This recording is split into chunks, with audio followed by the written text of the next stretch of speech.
Welcome to Asia Pacific Defence Reporter, your go-to source for cutting-edge security insights in the region. Get ready for rapid-fire analysis and commentary from the Asia Pacific with your host, Kim Bergman. Hello and welcome back. I had the thought that these podcasts have been rather gloomy recently, and so I was planning to change the tone a little and mention a couple of good news Australian industry stories, and I might still have time for that. But instead, there have been some further developments regarding AUKUS, and so I'll deal with those first. And the one at the top of the list is the announcement that there is going to be some sort of Australia-UK submarine treaty. And I emphasize treaty, not an agreement, but some form of actual binding document. That's what a treaty is. It's almost as if someone in the government is listening to these podcasts and has gone, this guy is right. We don't have an actual treaty with anyone. We won't get one from the US, particularly as they're in the process of reviewing AUKUS, a review process that no one knows anything about. So instead, let's try and sign a 50-year deal with the UK instead.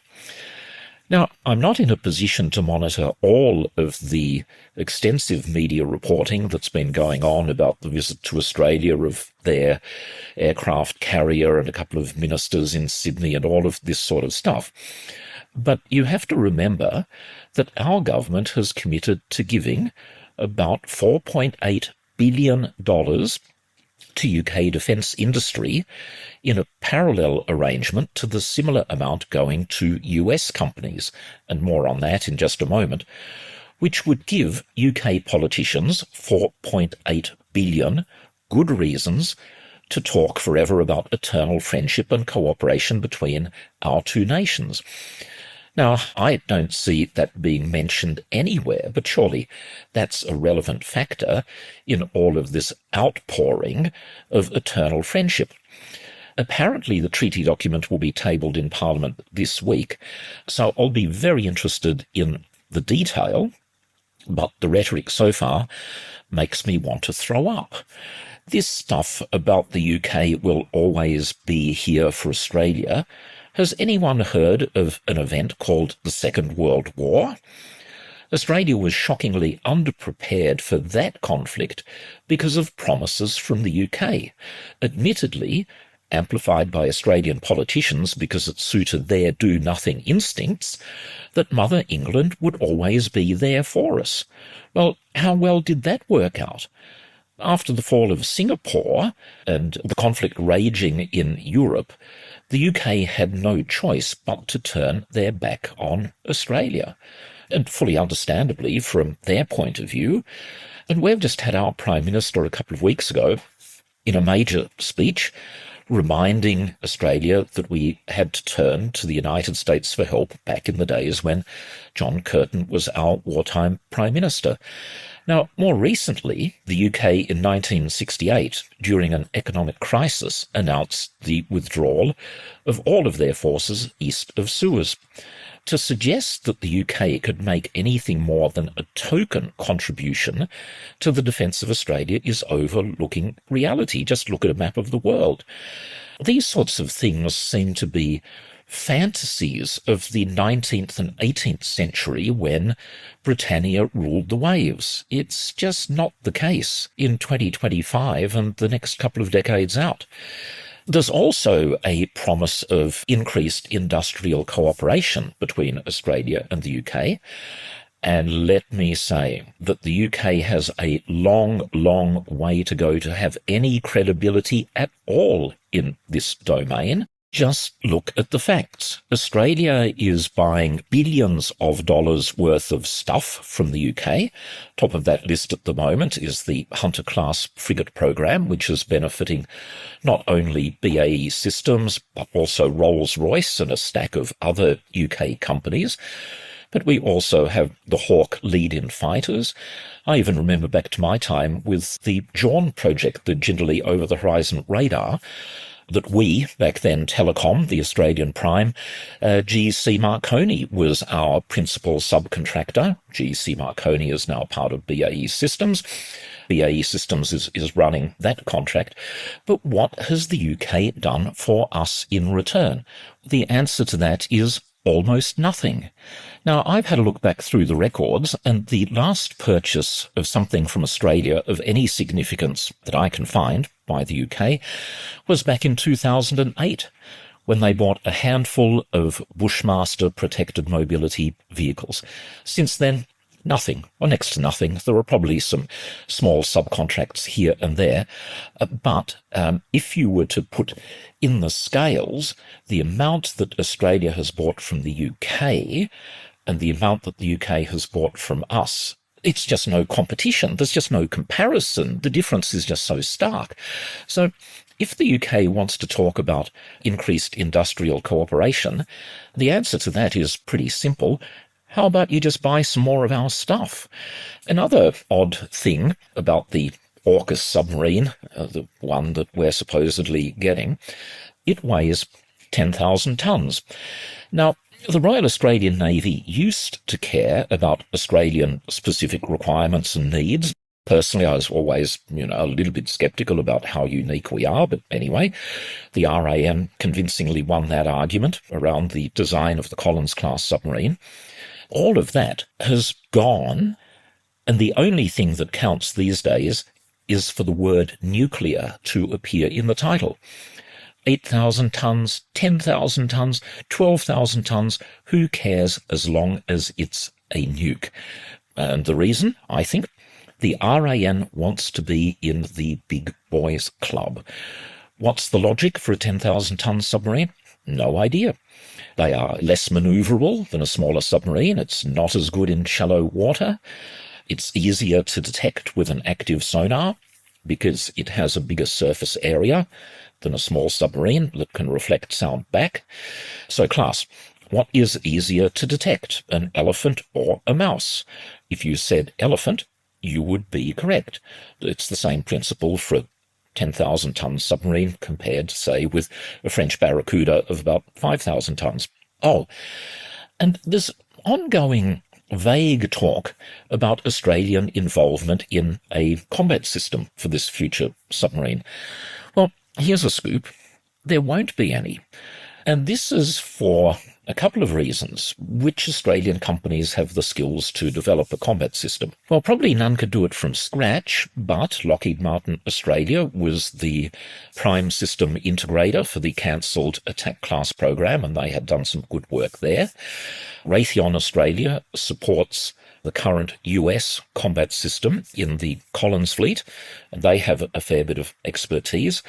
Saab Australia, as I've referred to on many occasions, has a lot of combat system experience for surface ships, that some of which could be translated into the submarine domain, and after that it falls away fairly quickly. But have any of these companies been contracted by the UK government for the co-development of the future combat system?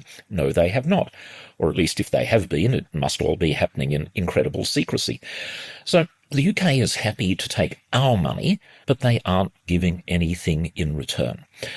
Apart from that, the main problem regarding the future combat system is that the basic design for the submarine is about 80% complete.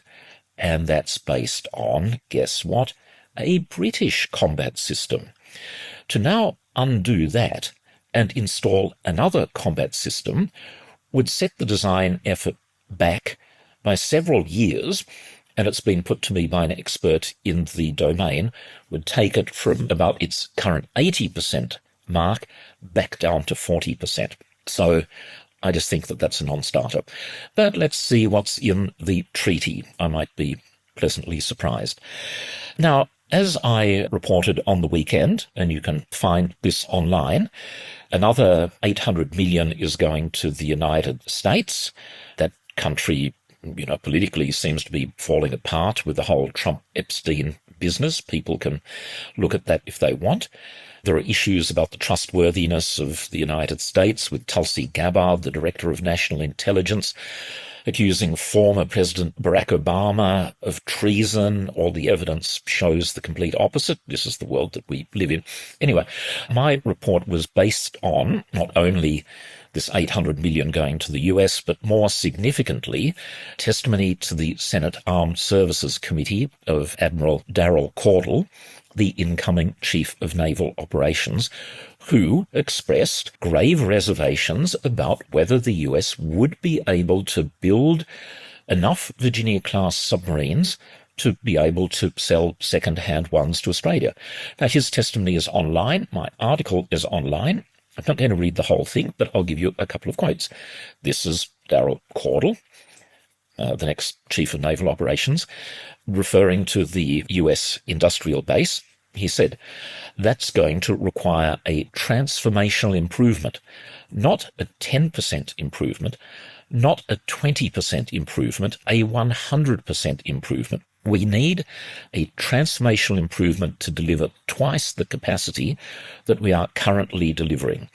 And a bit later he says, "I'm worried that we just don't have the capacity with efficiency increases alone to deliver the 2.3 Virginias per year that's needed for our nation." As usual, these comments coming from a senior American right in the middle of their procurement system, they'll be totally ignored in Australia because they represent the reality of the situation, not the fiction that we keep going on about that everything is fine. And I like my analogies. I think, Australia, it's like we're a huge cruise liner heading for the largest cyclone ever recorded. There's Captain Albo at the helm, Richard Miles as the navigator, Penny Wong as the engineer, and they're assuring everyone it's fine. We don't need to change course. We might, in fact, even pick up speed. And at the same time, defence officials are running around with axes, chopping holes in every single lifeboat. I just can't, for the life of me, understand why the debate here can't be a little bit more realistic and why people have their heads in the sand about what's going on. Okay, now quickly to skim through a few other things. I've mentioned some sort of departmental restructure is in the wings. There's talk of some sort of armaments directorate being set up that will absorb the Australian Submarine Agency and the Naval Strategic Shipbuilding Outfit and the Guided Weapons Enterprise. Don't know, but I'll keep people posted on that one to the extent that I can. Now, C-3000, the Goat Rodeo, the General Purpose Frigate Program, is coming to a tipping point, with the National Security Cabinet either having met or soon to meet on second pass approval. Now, this could see a request for tender being issued to both ThyssenKrupp Marine Systems and Mitsubishi Heavy Industries, or it could potentially lead to an early selection of preferred bidder. All of these are sort of equally likely, so it's really at a tipping point. Now, I was at a briefing last week from the Japanese team, very impressive as usual. Senior people came out from their procurement agency, ATLA, senior people from other parts of the Japanese government, and also Mitsubishi Heavy Industries. But what I found disturbing was not the information being conveyed by Japan, which was very much along the lines that I've previously reported, their enthusiasm for the project, that the Megami is a highly capable ship, all of that sort of stuff. What disturbed me was the number of Australians, some of them, relatively senior, assuring the Japanese that they had this one in the bag, saying to the Japanese, "Oh, it's so obvious, the strategic relationship is so important. Yes, you're going to get this." Now, I don't think that it's in anyone's interests to be sending out those signals, because if Japan doesn't get the deal, it's going to be a huge shock comparable to the one that they received when they missed out on the submarine deal back in 2016. So I just think it's in the interests of everyone to tone it all down. And to those people who say, well, it's so obvious that Japan should get the deal, I say to them, why are we having a competition in the first place? If the strategic relationship was more important than anything else, particularly cost and risk, Japan could have been chosen a couple of years ago. Now, the fact that that hasn't happened suggests to me that there is a genuine competition underway. Japan might be the favourite, but to tell them that this is guaranteed for them, I think is a serious mistake. Now, I do have time for a couple of bits of good news. Now, in the last podcast, I mentioned the NASAMS short-range air defence system. This was in the context of, I thought that Australia should be working with Korea to acquire a medium-range missile in the sort of Patriot capacity. Now, that project, Land 19 Phase 7B, for people interested in this, has been successfully delivered by Raytheon Australia. I mentioned them earlier. And also all of the radars that come with that system have been produced by Canberra company CEA Technologies, a standout radar house.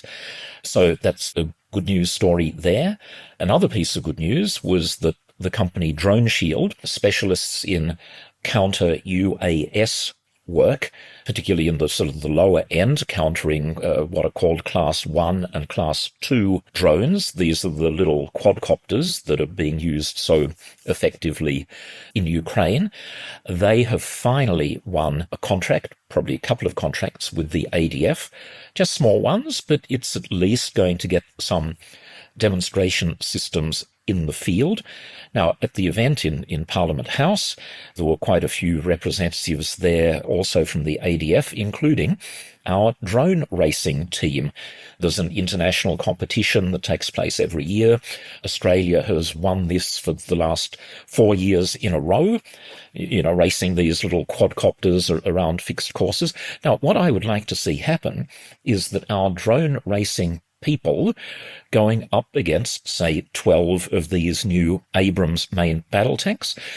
You have, say, 20 people with their quadcopters, and you put a paintball or something like that on each, and you get them from a distance of 10 kilometers to attack the Abrams that are, fully crewed and have all of their sensors switched on.